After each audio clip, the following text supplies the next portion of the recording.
Souvenez-vous, on vote le 10 avril, dimanche 10 avril. Emmanuel Macron reste le grand favori des sondages, mais dans la majorité, chez ceux qui soutiennent le président candidat, plusieurs cadres alertent, c'est ce que vous nous dites, Arthur Delaborde, bonjour. Bonjour. Plusieurs cadres alertent sur un possible manque de souffle de sa campagne. Oui, quasiment pas de déplacement ni de bain de foule. Les événements de campagne se font rares depuis sa déclaration de candidature il y a 3 semaines et ce climat commence à susciter une légère inquiétude dans le camp d'Emmanuel Macron. Certains pointent un manque de prise de risque, pas ou peu d'innovation, ce qui peut donner le sentiment que le président candidat gère son avance et donc freiner la mobilisation des sympathisants qui considèrent que tout est plié.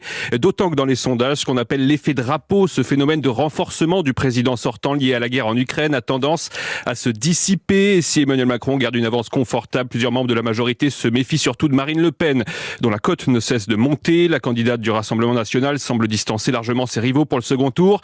Et au QG de campagne du chef de l'État, on surveille de près les éventuels reports de voix dont Marine Le Pen pourrait bénéficier, en provenance notamment de chez Valérie Pécresse et Éric Zemmour, pour retrouver un peu de souffle et repartir sur une dynamique positive. En tout cas, l'équipe d'Emmanuel Macron mise sur la semaine prochaine. Le candidat va retrouver le terrain avec 2 déplacements et puis il y aura aussi le grand meeting du 2 avril dans l'enceinte géante du Paris La Défense Arena. Arthur Delaborde, merci beaucoup Arthur.